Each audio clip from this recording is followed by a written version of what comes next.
Today we're building a cozy maximalist room filled with hidden details, tulips, patterned fabrics, and sleepy cats. Every corner slowly turns into a tiny storybook world. You can also download the wallpaper and printable coloring page on my coffee. I actually didn't start this piece with a line art first.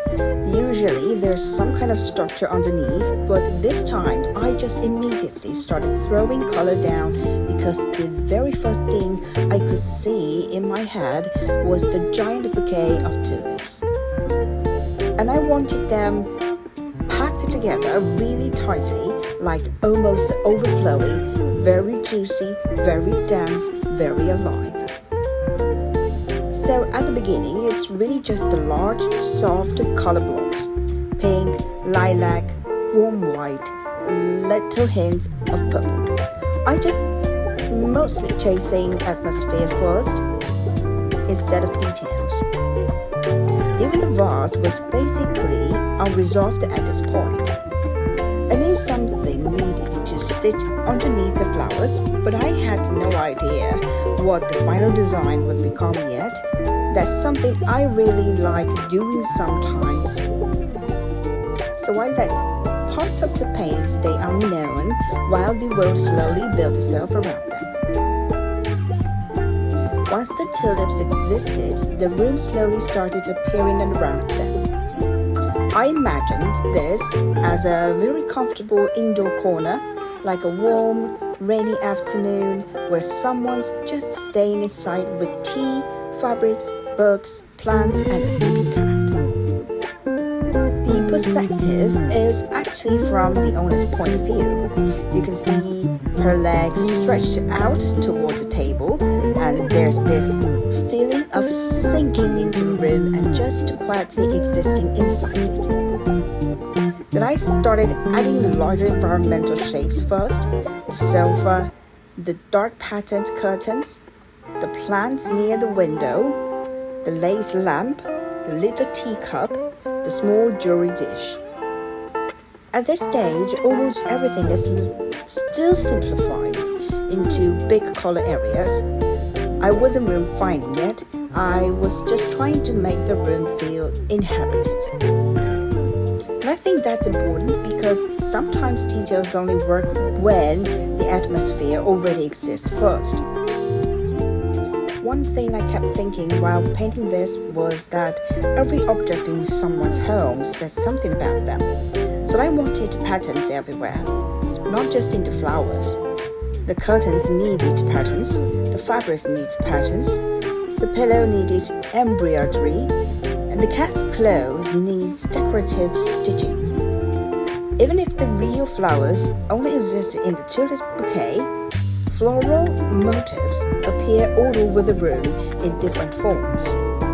The curtain became one of my favorite parts because I wanted it to feel heavy and luxurious.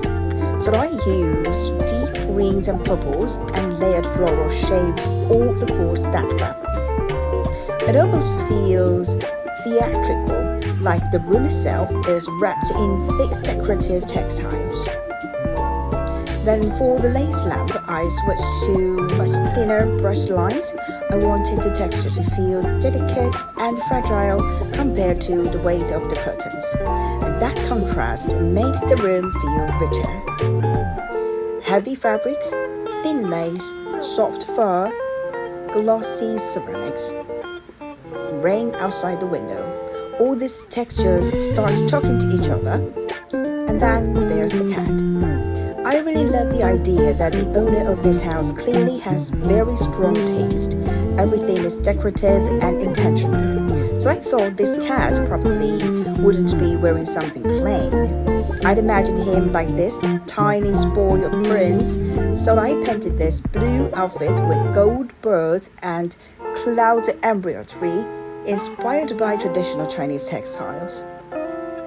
At the same time, though, the cat also feels a little chaotic, because later you notice there is another cat climbing near the raining window looking at a frog outside. And I love that contrast. The owner is elegant and curated, but the cat is still just a weird little creature feature, causing problems and getting distracted by floral. And that tension makes the room feel alive. I also added bright red nail polish to the owner's feet because I wanted the person themselves to feel confident and comfortable inside this world. Not perfect, just expressive. And then I came back to the pillow and added this embroidered elephant design. I wanted it to feel almost folkloric or textile inspired, like something collected during travel or passed down through a family. That elephant has this rounded body with decorative stitches fabric draped across it. Then eventually I returned to the vase. At first it was just stripes, but later I realized I wanted one object in the room to completely break the visual language. Most of the room uses recognizable decorative motifs, flowers, leaves, embroidery, ornaments, but the vase became abstract, almost deconstructed.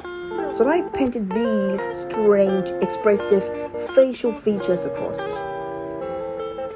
And because it feels less readable than the rest of the room, your eyes naturally stop there longer trying to decode what you're actually looking at. I really like using moments like that because they interrupt the visual rhythm.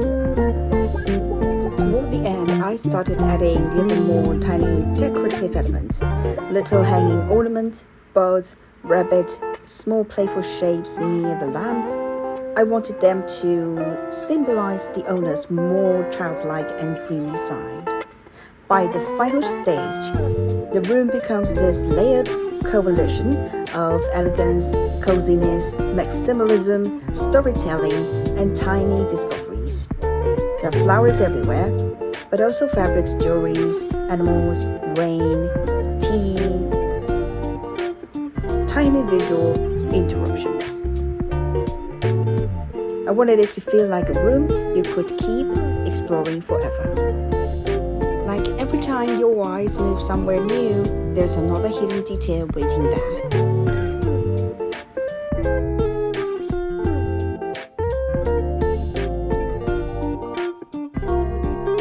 If you like this artwork as a 16 by 9 wallpaper or printable coloring page, it's available on my Ko-fi. Thank you so much for spending time in this tiny cozy world with me, and I'll see you in the next one.